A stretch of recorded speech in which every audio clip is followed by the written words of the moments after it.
Top of the morning to you. I'm Michael. Grandkids call me Roo.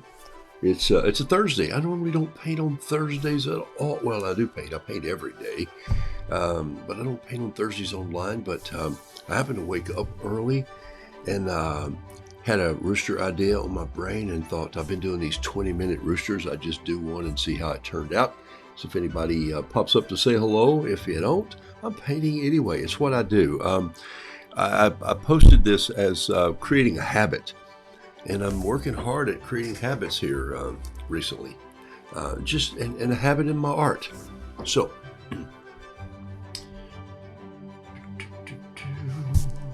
painting on Kilimanjaro, 140 pound, always. Sounds like is this a repeat? Is this a habit? Yes, it is. It's one of my favorite papers. It's cold pressed. It's a pure rag cotton. That makes a big difference in how it holds color and how it holds water and how it just actually holds up. And it even lasts longer because it doesn't fade like a pulp paper bark or bark made out of wood pulp completely. It's got cotton in it, so that makes a big difference. So anyway, just going to paint a little bit here this morning. I'm going to rip a page out of this. What's that old? I'm going to feel like I'm ripping a page out of this old young life thing we used to do called I'm ripping a page from Davy Crockett's diary. And so I'm just ripping a page out of this Kilimanjaro paper, and I'm going to put it down, and there it is right there. Boom. That's what it looks like. It's called the paint book. I love it because there's about 7.5 feet of wire in here. If you ever pull that out and straighten it. Yeah, that's the kind of silly stuff that old men do when they go like, I should be out doing something creative. This doesn't bother me a little bit. I'm going to cut this off some. In fact, I think I'm going to take some tape, and I finally started painting on this paper. Chip Fur says I finally started painting on this paper. So that's the reason I'm here, Chip, just to give you a habit.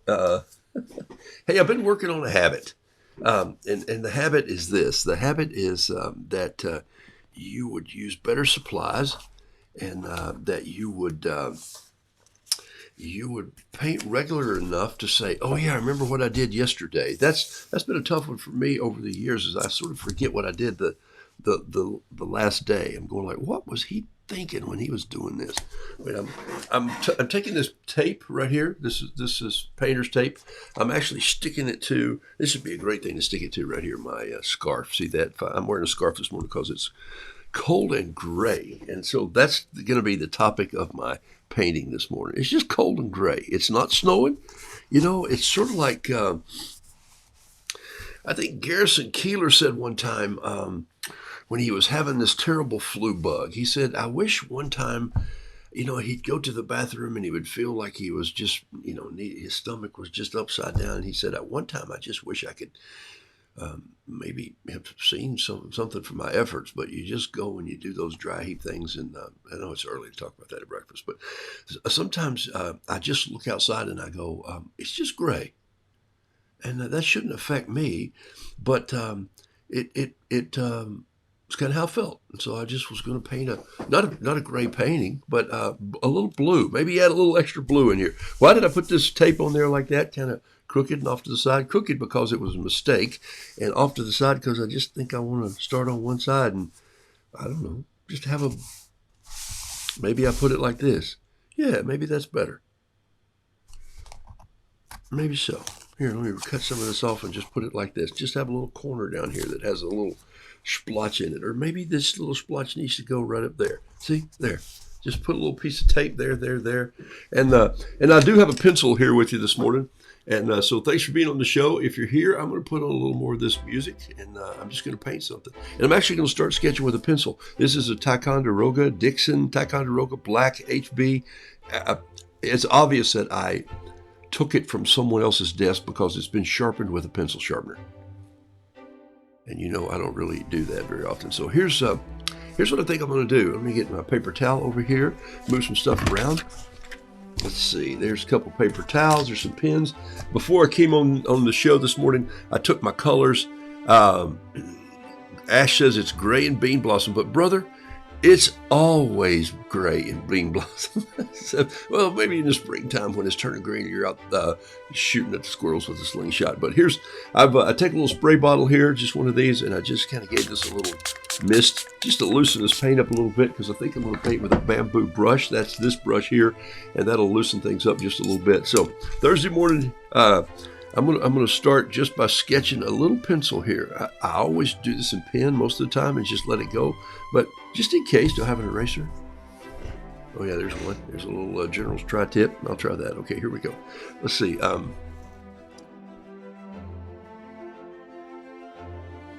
There's the wattle. I think he's going to have more of a pop knot comb this morning. Kind of up like that, yeah. Kind of come down here. There'll be a leg that goes out this way, and then maybe one that's curved down here that has the toes that are coming more like that. That's good. That's good. I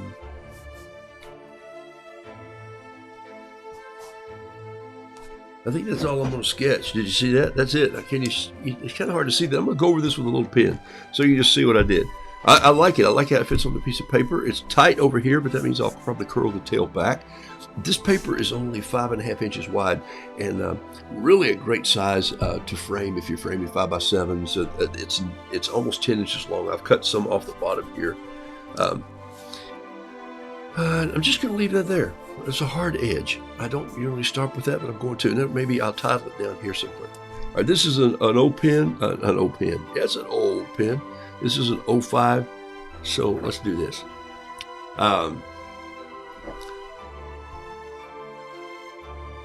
Amy says she woke up today hoping for a show. Amy, the dance crew is coming in momentarily with their violins. Oh, wait, the violins are here. Here's what I've been trying to do the last few weeks, if you know that. I'm working on something that I'm calling the 20-minute ruse.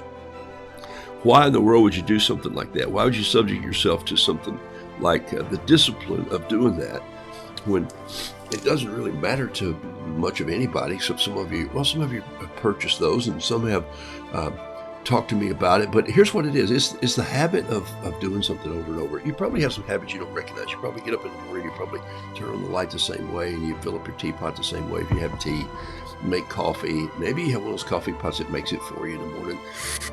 I'm just not a fan of those. I'm thinking, like, I want to be in the mix. I feel today like I want a little more grounds in there, or I want an extra tea bag. You know, I'm having this, I'm drinking Thai food tea. They're not a sponsor yet, even though I did get a Thai food apron right before Christmas. That's really cool. It's a vintage apron. I've drinking Builders for years, and I just, I'm not saying I got offended, but there were some things marketing-wise that I just said, you know, that doesn't help me. It doesn't help my brand. It doesn't help who I am to even, yeah. And I also felt like they threw a little bit of caramel in their tea. Do I like caramel candy? Sure. But I don't like to drink it. All right, so that's all I'm going to do right there just for a second. And I'm going to just leave that pencil in there. I think it's cool. I think it shows that I was just messing around here and just created that. In fact, I'm just rubbing it in a little bit with my finger, just to, you might see a little bit of that pencil coming in there. Can you see that? Yeah, there's a little bit of a shadow right there. Okay, so that's what I'm doing this morning. So thanks for jumping on. I'm just, this is my habit. I make a cup of tea. I've got some readings that I do in the morning. I sit and I just try to get my head geared in the right thing. And then I'll grab a piece of paper, and 8 out of 10, I'll probably grab a piece of Kilimanjaro. I get that from Cheap Joe's Art Stuff. Those guys have been very kind to me, and I'm in their catalog, and it's just so fun to visit with them and call them. I use their paint also. A little bit of Joe's Red laying here. I know because I filled my well up the other day. This is just a small palette, a Van Gogh palette that was brought to me from some friends in Italy. My brother-in-law and his wife, the other friends. And I used up, I think this was, maybe this was the original. I think everything else I've added in here now over the years. I love the size of this. It's just really kind of cool to lay here on my desk. I like butcher trays for palettes, but they take up too much space, especially if I'm trying to do a show. And so here we go. I'm just going to grab a little bit of, see what I might do just to make this work a little bit. It's just, I love these, the earth here. I always like to make sure that my roosters are grounded.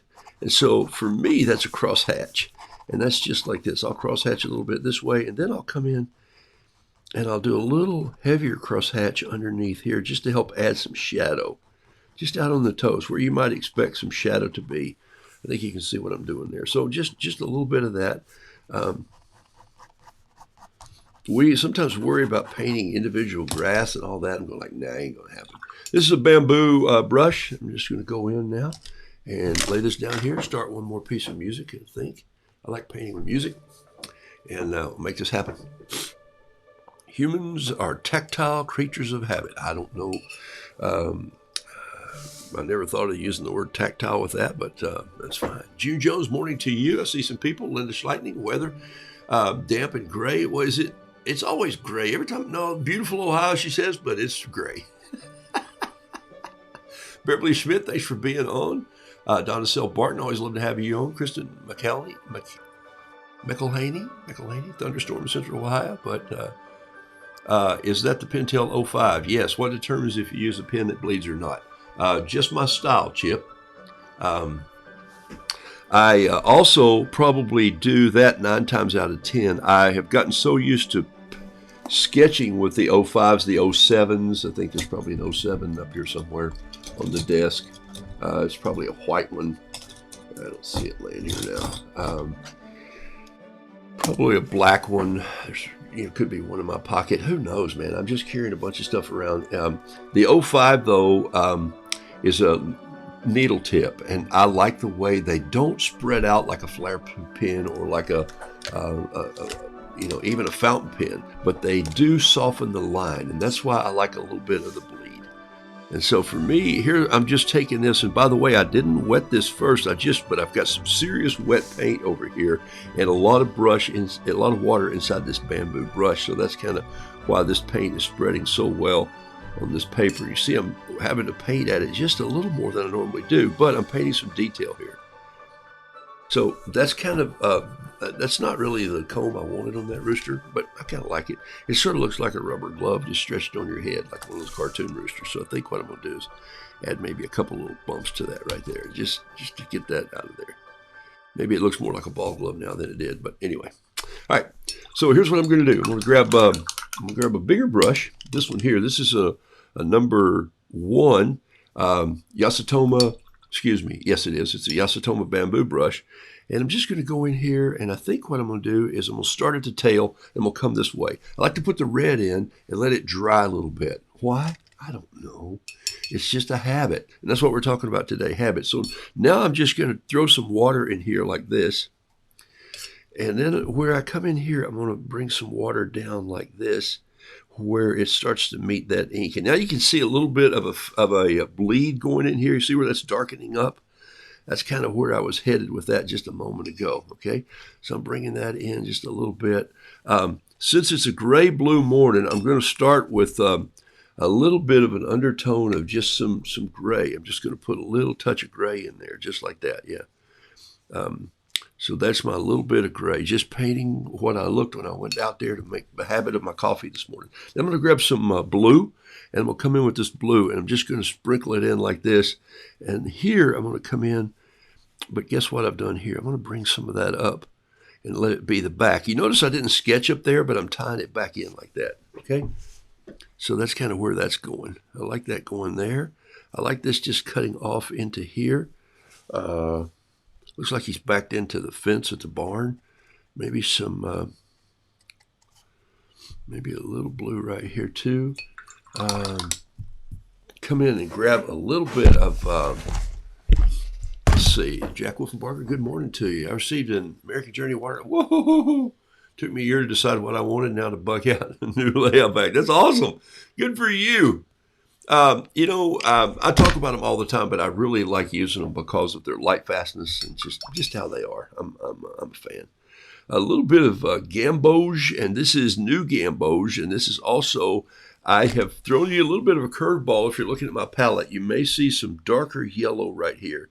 It doesn't really paint darker at the time, but it comes out of the tube, and you almost think, uh-oh, did I put orange in there? But it's called Indian Yellow. And I've mixed it just right in with my gamboge, just for a little punch. This gamboge had been laying in here for quite a while, and I felt like it had faded, like the sun was going down. And so I've added just a little bit more of a spring to that, spring in its step, I should say. Yeah, this is going to bother me right here. So now that I've put that in there, I'm taking it out. That little piece of tape I put in there, it's gone. I just threw it away, got rid of it. Here's why. Because I'm going to push some red down in here, because I think this rooster needs some red on his fanny. Right there. Man, I put some in there, too. That's some serious red that I just grabbed. In fact, I got it all over my water jar here. All right. Move that out of the way.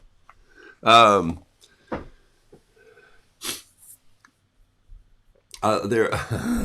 going to travel from Linda's giving me a travel rundown on Ohio. Have you switched from Monday to Thursday? No, Rhonda, I have not. I'm just an old guy who woke up and said, I think I'm going to paint online this morning. So Mondays, I've not been painting Mondays since the first part of December. I just needed to take a break from Mondays. I think it was a hard day for me to gear up creatively when I've got the first of the week that I needed to put some things on. I'll probably come back to some Mondays. I definitely love Saturdays.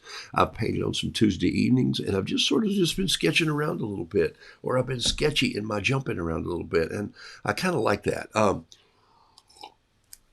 Just for a season, and I haven't done it to upset anybody or throw the balance off, but at the same time, I've been doing just as much art. As a matter of fact, I've been doing more art. And part of this is a habit that I've decided to do. And I'm really not keeping true time on this because I'm talking a lot and I'm fiddling and messing. But so far, when I sit down to do a 20-minute Roo, I really sit down and I put my clock out here, my timer out here. I set a timer on my iPhone. I just lay it there. And it doesn't control me because it's not a big deal. So what if I don't do it 20 minutes? It doesn't matter. But the fact is, it keeps me on task, and it keeps me in progress, and it keeps me focused. I'm one of those guys. I think you know my concept of, I'd have the tendency to be very ADD, ADHD, and probably had tendencies of that when I was a kid, more so, and nobody knew what to call it back then. We just said, he ain't right sometimes. I don't know what's up with that kid, but he's just like, he's a nutcase, and, he doesn't pay attention. And yet I was paying attention sometimes. Sometimes I wasn't. But it took me a little longer in school to figure out where I was heading. If I wasn't interested in the subject, it takes me a long time. As a matter of fact, if I'm not interested in the subject, I'm not a great learner. But now, as I've gotten older, I just learned to love so many things. Carol and I spent last evening with some friends in an academy that we spend 3 hours on Wednesday evening, and we're studying this awesome biblical just some theology, and it has just been fun, and it's been getting into my soul like a habit, and I'm loving it. And I thought, well, I've been doing it all my life, but not like this, not like where someone comes in and really, someone who has theological training to really say, did you look at it like this? Did you look at it like this? And so I even feel more sure of myself painting now than I did when I started 10 or 12 years ago. But when I started streaming, I was streaming going like, I hope I do this right, and I hope people like it. And I'm going like, no, this is what I do. Sometimes the paintings come out wonderful. Sometimes I make a mess. Doesn't matter. I like this rooster kind of like he is. I think I'm just about ready to stop.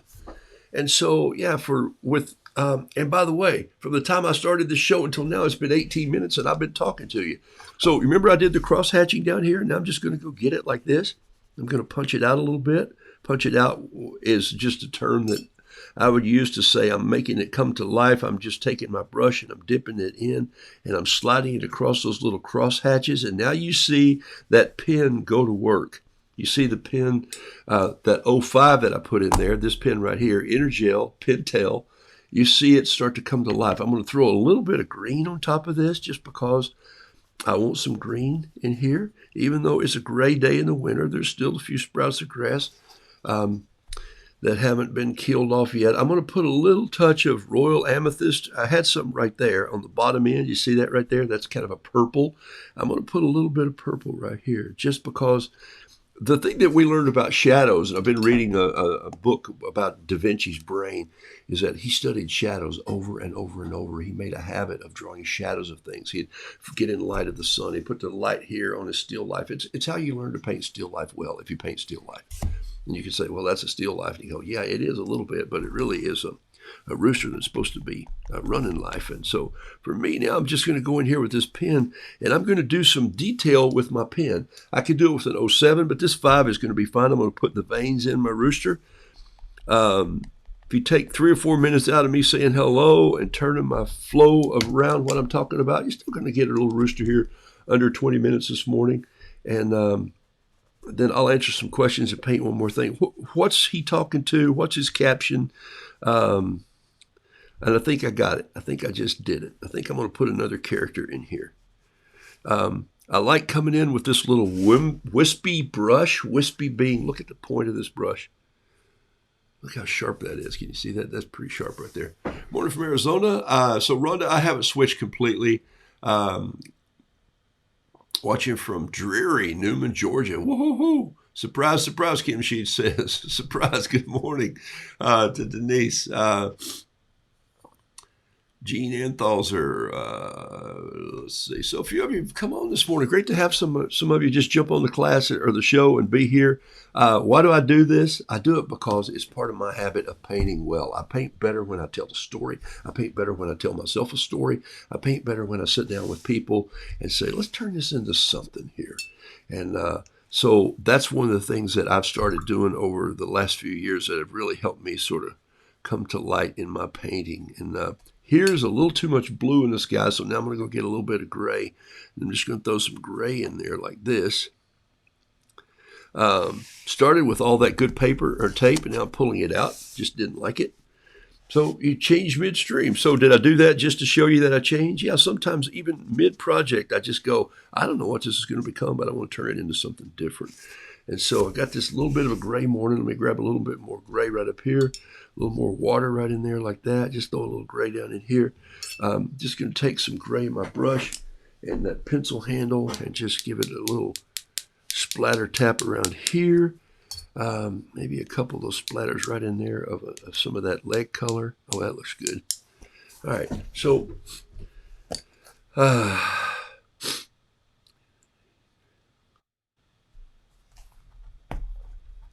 nope. Gonna do away with the other character. He would mess this roux up. Pull off this piece of tape, and I think what I'm going to do is I'm going to sign it right here. Roodoodles. M for me, 23. That's the year I did it. And I'm going to put a caption right here, but I'm going to give it just a minute to dry, and we'll do something else here for a second. We'll come in, take this pen, and just throw some little pen marks in here. Put in his nostril right there. Maybe a little bit of some detail with this pen up here. And look, I'm not trying to just jump all over the place, but I'm really thinking as I go. Some of these pen touches are happening, some are not. I want a little bit of detail in this tail feather. I want it to come out like this just a little, so I've just put some pen in there. And I want a little pen coming down here, and maybe just a little more right there where I made that back part come across so his tail's laying back on him. I like this rooster. I like this little purple looking feather right there. Okay, maybe put some all right.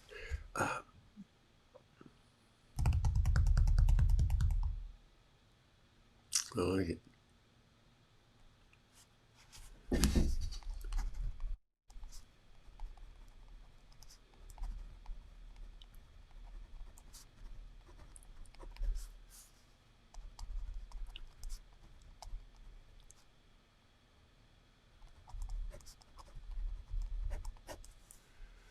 Be the bright spot in a gray day. There's your caption right there. Woo-hoo-hoo. I like it. I like it a lot. All right, and so that's it. I'm going to let him alone.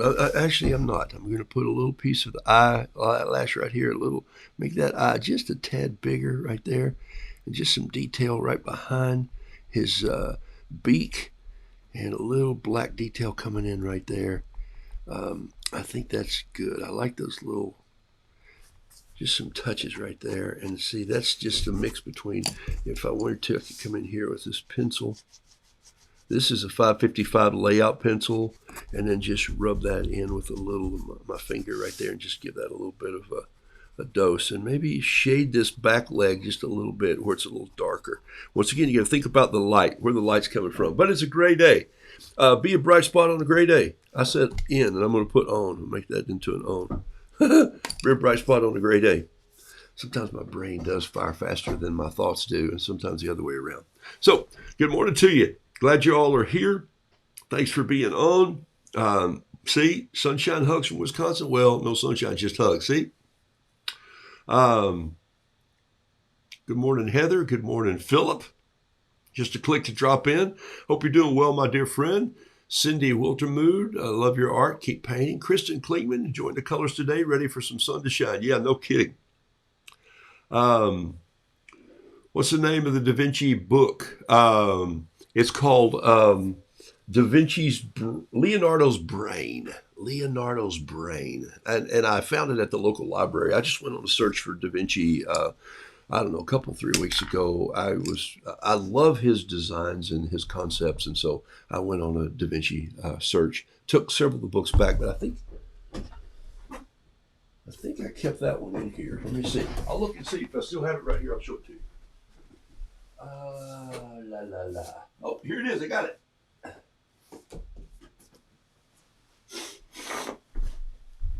I'll show you what I'm reading right now as I read. Reading is one of those times where in the afternoons, if I get in here and I get my work done, some days. Here's the book right here from the library. It's called Leonardo's Brain. I will just tell you this. I don't know enough calculus. Wait. That's a misrepresentation. I don't know any calculus. I know how to calculate things, but I don't know calculus. The man who wrote this was a brainiac himself. Oh my gosh. And this is his family. This was him. His children finished this book, and he lost his capacity to use his brain late in life. And his children saw it coming on, and he had worked on this book for many years, and they finished it. It's a great story. That's the story. But there's some fascinating things in this book. And there's a few, no, they're not. Yeah, there's a few little sketches in here. I didn't get this book for the pictures, that's for sure. And it has a lot to say about art and his right brain, left brain stuff, which I don't know if I agree with or not, but it doesn't matter whether I agree with any of this. There's some quotable pieces in here. His life will surprise you. It surprised me about a lot of things. The good painter has to paint two principal things. That is to say, man and the intention of his mind. The first is easy and the second is difficult. Okay, now that I'm reading a quote by Leonardo, listen to this. The good painter has to paint two principal things. That is to say, man and the intention of his mind. He was great at sketching the human anatomy, and those guys, they went and they found, cadavers, and they took them and they studied them and they cut into them and they saw the muscle groups and how the skin was laid. It was kind of grotesque, but they learned the art form that way. But painting the intention of man's mind is a harder thing to do. The first is easy and the second is difficult because the latter has to be represented through gestures and movements of his limbs, which can be learned, but who exhibit gestures better than any man. Sometimes when my friend Skeeter Powell can tell you, when our friend Coop, who is in his wheelchair and has been there for many, many years, he's in his 30s, and when he talks to you, you linger on his words and you want to speak for him, but you give him time to put his own words together. But there are some expressions that he makes with his face and his eyes that you get his full intentions. We learn that from people who just can't express like we can, or just go on and say, oh, it's fine. You go, it's not fine. Let me study your face and let me see you and look into your eyes. And that's pretty cool. And so anyway, there are just quotes in here like that make me think pretty deep, because I'm not that deeper of a thinker most of the time. So basically, he's got some quotes, but he also goes on for just some ideas and theories of art, and he ties a lot of pieces in with art. So it's called Leonardo's Brain. I'm still reading this from Christmas. This was... let's see, I had it right here somewhere. This is urban drawing, and it's because I want to do some more sketching this year. And Carol and I are going back to Jekyll to talk to the staff there about a sketching trip that I want to do for Roodoodles. And this is right down Jason's alley, because he is into architecture, and I took a mechanical drawing class, but nothing about that. And I've actually built several houses, but that didn't mean that I knew architecture. But I have found some familiar things in here, and rings, things like this, that I actually made a note of. And I thought, wow, I feel that way. Should there be rules for sketchbooks? And I had already said one time a few weeks ago to some of my Patreon folks, do you have two sketchbooks? One of them is just to let anything fly. And then there's another one that's sort of your travel journal. It's your sketchbook that you say, when I sit down to sketch in here, I'm going to keep these. This one I'm going to lay on the coffee table. This one I'm just going to carry around and just throw everything at it, kitchen sink included. Okay, Chip, your kitchen sink included in this one. If he says the main rule for the urban sketcher is this: to carry your book and your pen with you at all times. If you show up to an event without a pen or a book, I had meetings all yesterday on consulting that I do, and when people show up without pens and books, this sounds very arrogant, and I don't mean it to be, but I'm almost offended. And then I'm thinking, why am I being paid to help you learn some things when you show up like this? I want you to show up with a piece of, I don't care if it's this size. I don't care if it's a field notes journal. I don't care if it's show up with a pen to write on something. You go, well, I'll take the notes in my phone. And I go, then you'll lose them in your phone with every other digital note that you have. So yesterday, a friend and we went through a whole process for some work. And I said, it needs to be written with a pen on paper and turned in on paper. And she said, they'll panic when they can't send it in an email. I go, let them panic. It needs to go through their head, through their arm, onto the paper, and come to you, and then they'll have it. So that's why journals are important. That's why you carry a little notebook with you. That's why I carry scraps of paper with me at all times. At all times. They're probably going to bury me with a notebook, okay? My point is, I love this guy's style. There's some things that I just mentioned in here that I went, wow, I agree with that guy completely. I've got all these pens, and I'm thinking, just choose 2 this week. Just carry 2 pens. Last night I went to an event, this event we were talking about, and I carried 2 pens. That's all, just 2. Every now and then I'll learn a new word. I've been painting for years, and I learned this new word. The word is situ, S-I-T-U. Look it up, situ. Watercolor seems a little daunting at first, but don't be put off by it, he says. It can be an extremely useful medium for adding some color to your sketches and making them come to life once they get in your home. Maybe even there in the field. I talked to a lady last night, and I said, "How's your painting classes going?" And she said, "Oh, we're doing so much plein air." And I said, "Yeah, I grew up in the South. We just call that painting outside." And she didn't know that was an old term that I use a lot on this show, that I've sort of poked fun at my East Tennessee roots, saying plein air is French, but painting outside, ooh, that's fun, isn't it? And I said, it's kind of hard for me, though, because I paint flat, and you're painting in front of an easel, and you're painting with oil, and it takes it 6 months to dry. I'm painting with water, and I'll paint something in 20 minutes, and I'll have it posted and out for people to enjoy. And she goes, yeah, I can't do that. And I'll go, I can't do what you're doing. So let's just keep doing what each other's doing, and we respect each other in that. So watercolor can seem a little daunting at first, but if you're an urban sketcher and you're out on location, it can deliver great results in situ, S-I-T-U. Look it up. You'll see where it comes from.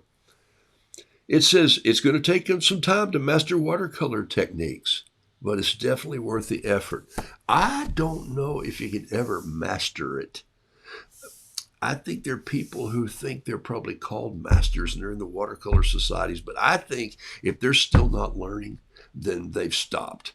I think if you stop changing, you stop dying, or you start dying is what I think.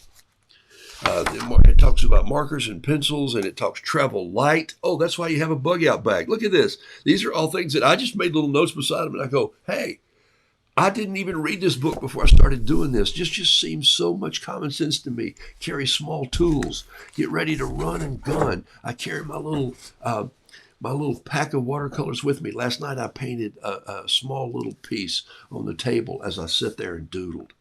All right, so I was going to show you this. Look, this is one of my most fun things that I just found when I bought this. I got this book for Christmas. My son gave me this book for Christmas, and he said, Dad, I know that you don't do a lot of architectural sketches. And I go, yeah, there's a reason for that, son. He said, no, but I know in your journals that you're doing, sometimes you'll say, hey, I should probably paint that building. I should probably paint the big church at the top of Paris. You should probably do that. I reach and get the book to see if this is it. Yes, it is. You know, when you're painting in here, let me see if I can find it here. It's right after Monet's garden. There it is right there. The Montmartre. This is up on Montmartre above the Red Windmill, Moulin Rouge. So this is up the steps, and there it is. So for me to practice some of this sometimes, and this would be one where it would be great to have a pencil with me on the train, or I just sit there and very lightly take my pen and I start to come in like this and come down. And look, is all this perfect? No, it doesn't have to be, but it has to be enough to show me I was there, I saw this, and I saw it coming.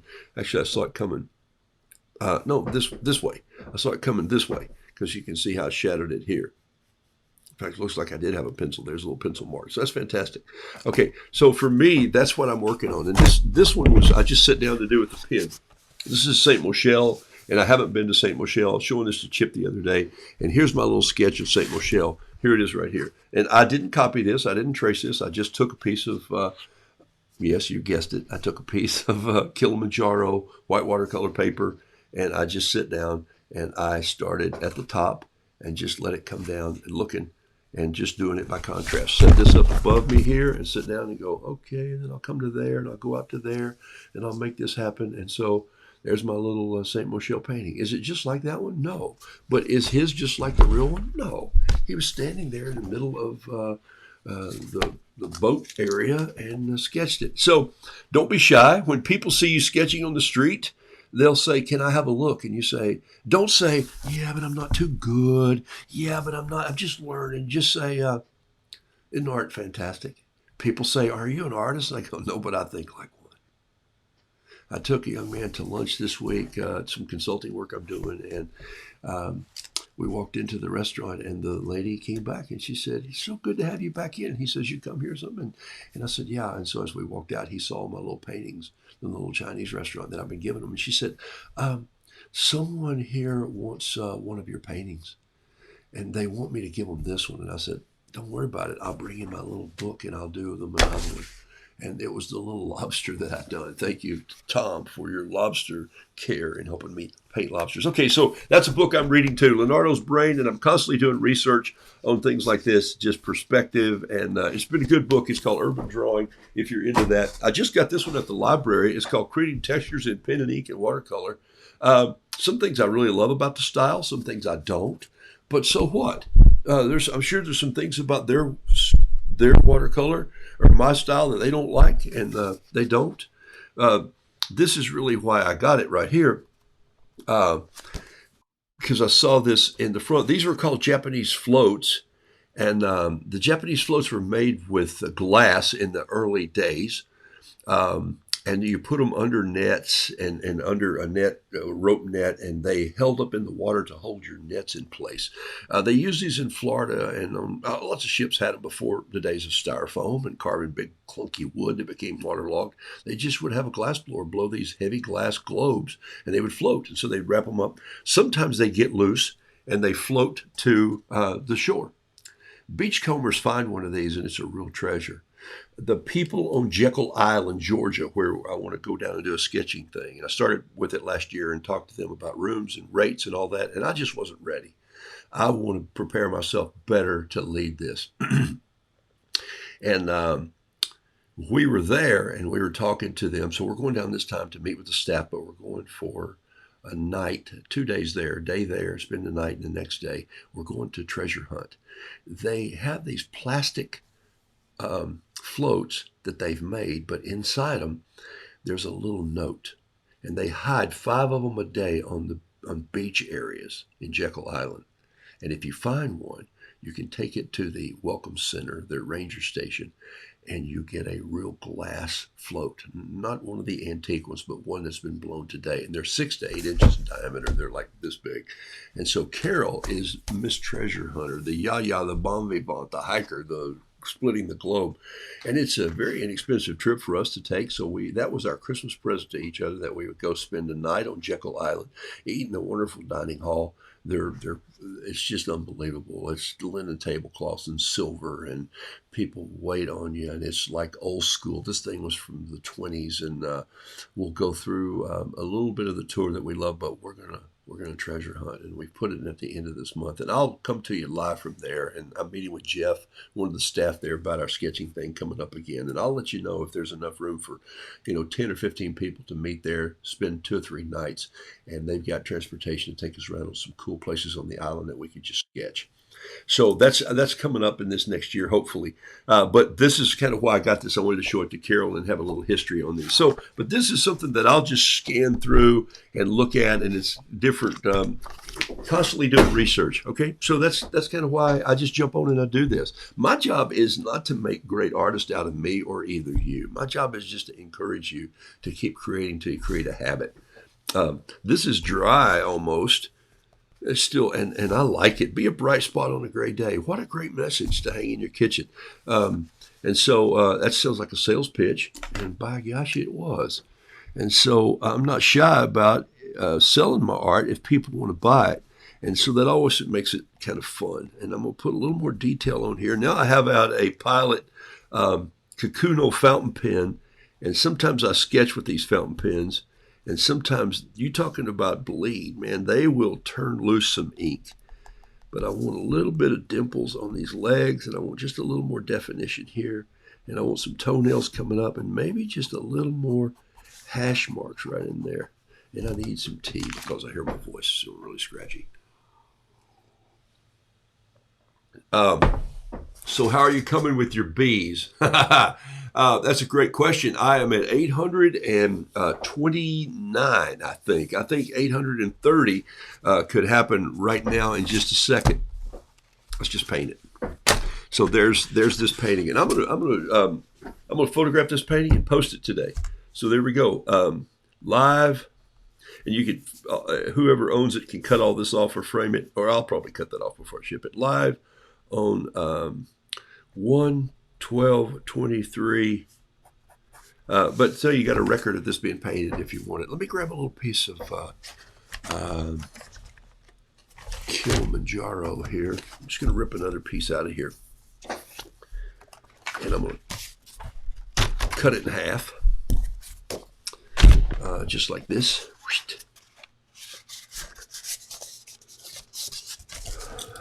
Need some music, don't I? I think I need a little music. What we got here?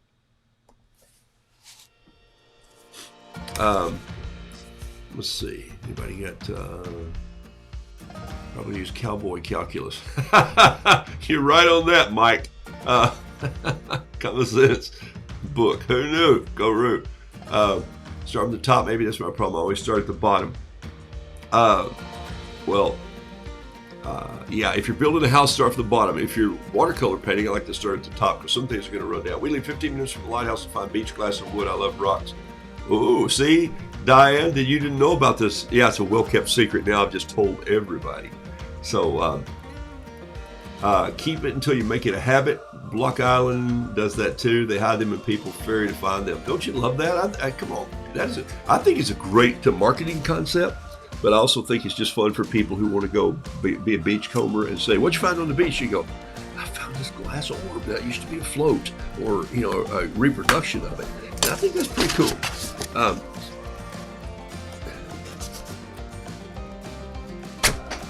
There we go. Just rip that paper like that. Let me show you how I'm doing with my bees. Watch this. I'm just going to take let's go out on a limb here. Let's take a pen that you've never seen me use, I don't think. This is a Pilot razor point. It just happened to be here in my coffee cup this morning. Yeah, one of my Roodoodles cups has become the holdover for some of my other pens that just get jettisoned. You know what flotsam and jetsam is, right, in the painting world. Look at these two little brushes right here that are down in there. These are cool. They're little travel brushes from Joe. Oh, there, no, I got 3 of those rascals. Hot dog. And so I bought them before I went to France, and I didn't use them. I wound up using this one, which I really love. This is a pseudo sable brush that comes together. It's a number 4. Look at that baby. So I carry this with me at all times, like when I go to the Chinese restaurant today to paint the lobster. I'll go sit and have a little lunch at the bar.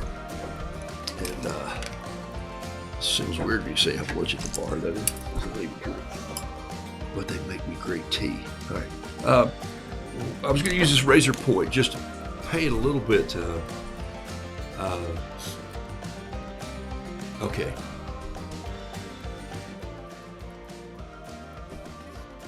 All right, here we go.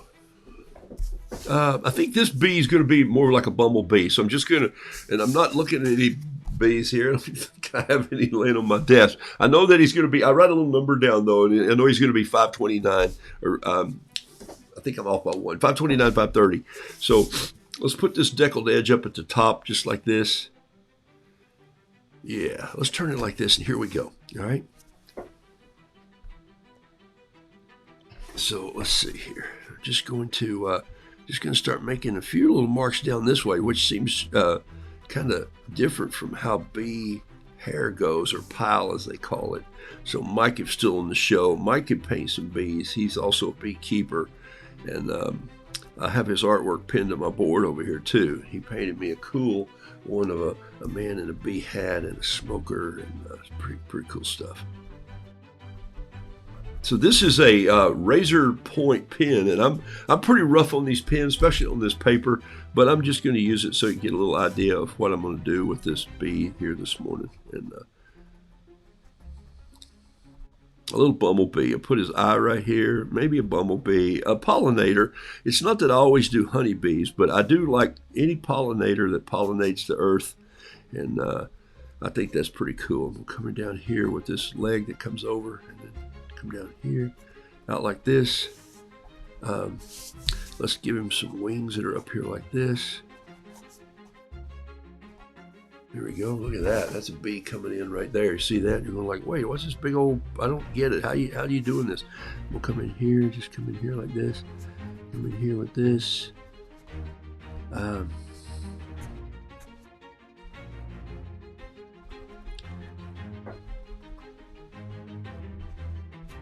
Let's use. What do you say we use this little brush right here?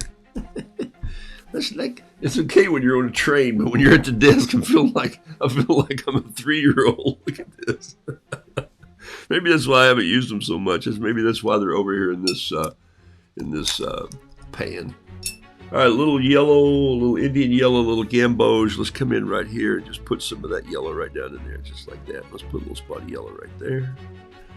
I like when bees have a little bit of orange on them, and I also like when bees have a little bit of brown on them. Let me do this. Let me blow this thing up just a little bit. Here we go. Stand by. We're going to make a camera move here. If I can get into a little better focus here. 1 second. Coming in.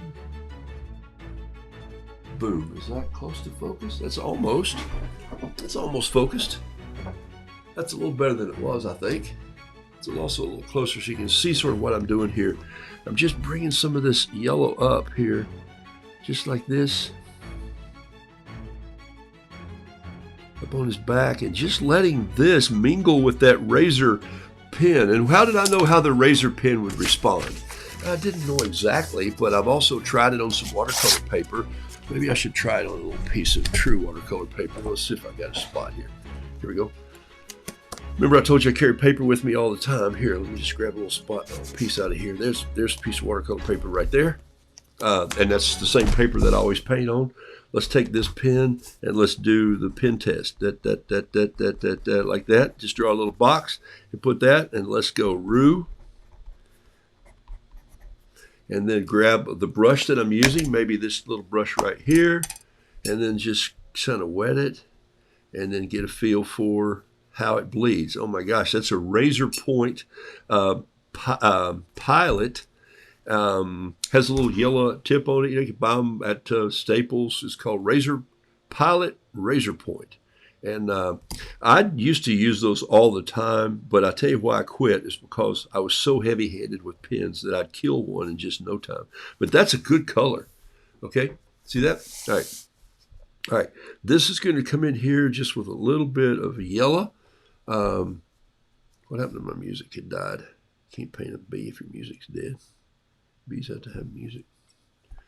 All right, so I'm just going to come in here. What I'm doing now is I'm just taking this little, what is this? This is a number one brush. Look at the size of this brush. It's hilarious. This is really how I paint sometimes when I'm journaling out and about. I paint on trains. This is kind of how I do it. I'm going to put a little bit of gray, white down in here, just like this. Bumblebees have a little white bum. That's why they're called bumblebees. Just made that part up. Okay, so there's a little bumblebee coming in. And I also want to take this, I don't think I want to use the razor point. I think I want to use a pencil. I'm going to come in and I'm going to put some,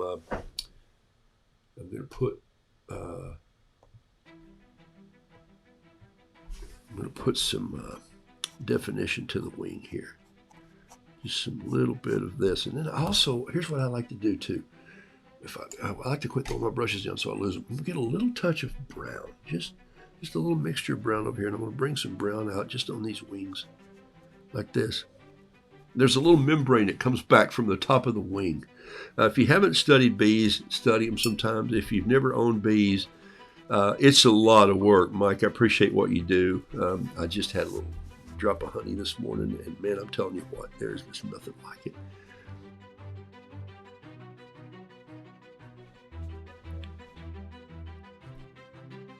All right, so this is going to be bee number 829. 829. Almost 8:30. Yeah, it's almost 10 till 10. I gotta get to work. Okay, here we go. All right, so let's put that other leg dangling off back there like this, have it kind of come down, and then put some shade on that, and this one here, put a little couple cross things. His eye could be just a little brighter. I got carried away with that bigger brush I was trying to use a minute ago, and almost messed his eye up, so I'm going to come in with a little touch of white paint right there and put his little eye in. He looks mad with that eye. I'm going to round it off a little bit so he doesn't look as evil. It's an evil bee. Okay, I think I about got 829 finished here. You know what I'll let him do? I'm going to let him ride on this auction. So this bee and, oh, that's a great idea. This bee and this rooster are going to fly out together today. And so let's see. How about this? Bee.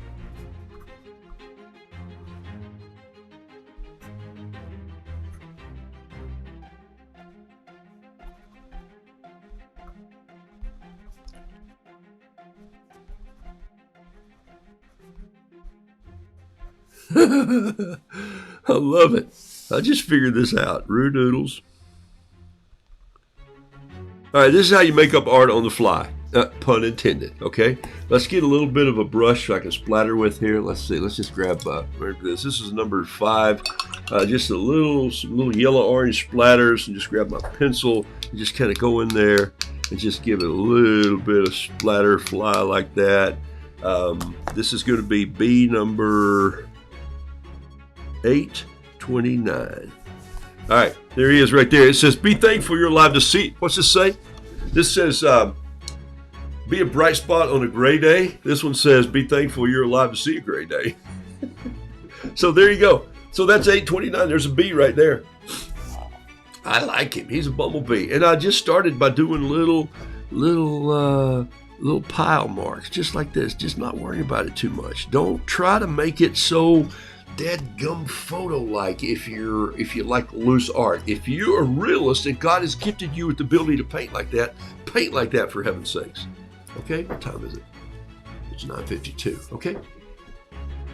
Y'all learn how to type. I don't know what I said.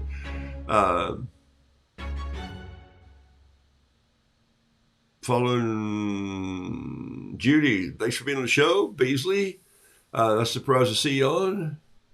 Getting the girls ready for spring splits. Yeah, man. Ooh. Mike Paramore says, okay.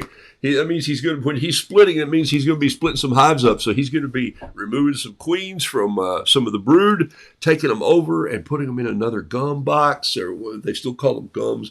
And my dad used to split hives up before they in the spring of the year, before they go swarming on their own. If you can save them and rescue them, they just want a place to live, but they're saying, like, we're outgrown this house, we got to move, and there's no place to move. So they move up in a tree somewhere, or they move in a very dangerous place, or they move out on a highway.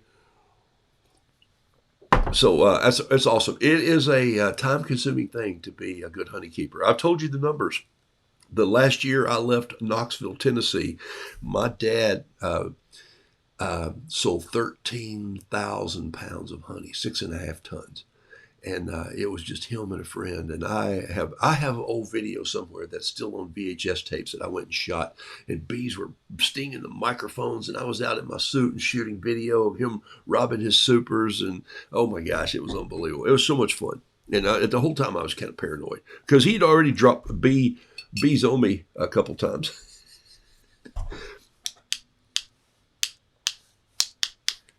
All right, there's my 2 paintings for today.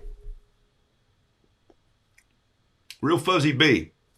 Well, he could be fuzzy if he's up that high, but he's not real fuzzy. In real life, he's not fuzzy, I'll just tell you that. In real life, he is pretty dadgum focused. I told you, it's like Bigfoot. You can't photograph Bigfoot. It's not that your camera's bad. It's just he's a fuzzy monster. All right.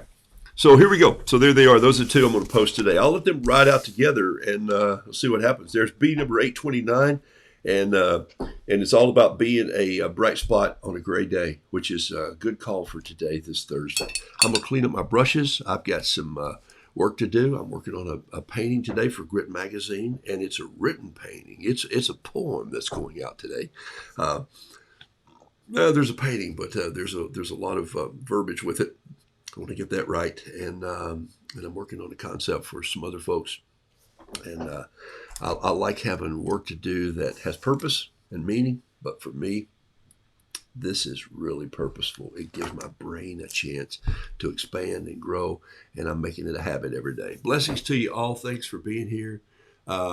Diane says he has a bad hair day. I think that's me that she's talking about and not my bee, but it's okay, Diane. I feel good about it. All right, so let's see. There's a little bit of a focus coming in. Trust me, in person, these are quite focused. All right. Hope you guys do something fun today in your art. I hope you encourage people with your art. And I hope you, if somebody asks you this week, oh, are you an artist? You can say to them, I certainly think like one. Okay? Let's encourage somebody. We hadn't done that in a while. And just before you take your last sip of coffee or tea and get up from that and move about the kitchen, or wherever you have to move about today, your work, or go split beehives, or whatever you do, I have to look at my wall over here and get a couple people, and I'm going to send a text to, just follow up with and say, hey, appreciate you, appreciate what you do. Thank you for being a part of my life, and lift them up. Life is short, people. Got a couple people right now I want to send that to. I love going off with my own orchestra. Gentlemen, maestro. Oh, wait, that's me.